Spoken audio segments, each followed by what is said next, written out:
Living together സമയത്ത് കൃത്രിമ ഗർഭധാരണത്തിലൂടെ കുട്ടി. അച്ഛന്റെ പേര് ജനന സർട്ടിഫിക്കറ്റിൽ ചേർക്കാൻ ഹൈക്കോടതിയുടെ അനുമതി. വിവാഹത്തിന് മുമ്പ് ഒരുമിച്ച് താമസിച്ചിരുന്ന കാലയളവിൽ കൃത്രിമ ഗർഭധാരണത്തിലൂടെ ജനിച്ച കുട്ടിയുടെ ജനന സർട്ടിഫിക്കറ്റിൽ പിതാവിന്റെ പേര് ഉൾപ്പെടുത്താൻ ഹൈക്കോടതി ഉത്തരവിട്ടു. പുതിയ ജനന സർട്ടിഫിക്കറ്റ് 30 ദിവസത്തിനകം നൽകണമെന്നും പത്തനംതിട്ട പള്ളിക്കൽ ഗ്രാമപഞ്ചായത്തിനോട് കോടതി നിർദ്ദേശിച്ചു. തമിഴ്നാട്ടിൽ താമസിക്കുന്ന കോട്ടയം, കാസർഗോഡ് സ്വദേശികളായ ദമ്പതികളുടെ ഹർജിയിലാണ് ജസ്റ്റിസ് പി വി കുഞ്ഞികൃഷ്ണൻ അനുകൂല ഉത്തരവ് പുറപ്പെടുവിച്ചത്.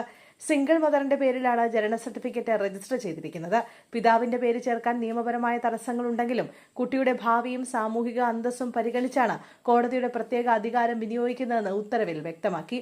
ദുബൈയിൽ ജോലി ചെയ്തിരുന്ന സമയത്താണ് യുവാവും യുവതിയും പ്രണയത്തിലായത്. യുവാവിന്റെ കുടുംബത്തിന്റെ എതിർപ്പിനെ തുടർന്ന് വിവാഹം കഴിക്കാതെ ഒരുമിച്ച് ജീവിക്കാൻ ഇരുവരും തീരുമാനിച്ചു.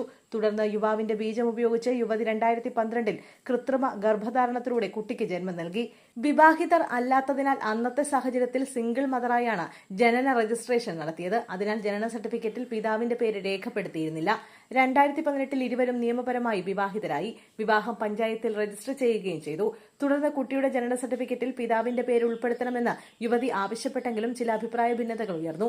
ഇതിനെ തുടർന്ന് കുട്ടിയുടെ പിതൃത്വം പ്രഖ്യാപിക്കണമെന്നാവശ്യപ്പെട്ട് കോട്ടയം കുടുംബ കോടതിയെ സമീപിച്ചു. തുടർന്ന് കുടുംബ കോടതി അനുകൂല ഉത്തരവ് പുറപ്പെടുവിച്ചു. ആധാർ കാർഡ് ഉൾപ്പെടെയുള്ള രേഖകളിൽ പിതാവിന്റെ പേര് ചേർക്കുകയും ചെയ്തു. എന്നാൽ ജനന സർട്ടിഫിക്കറ്റിൽ പിന്നീട് പിതാവിന്റെ പേര് ഉൾപ്പെടുത്താൻ സാധിക്കില്ലെന്ന് ചൂണ്ടിക്കാണിച്ച് പഞ്ചായത്ത് അപേക്ഷ നിരസിക്കുകയായിരുന്നു.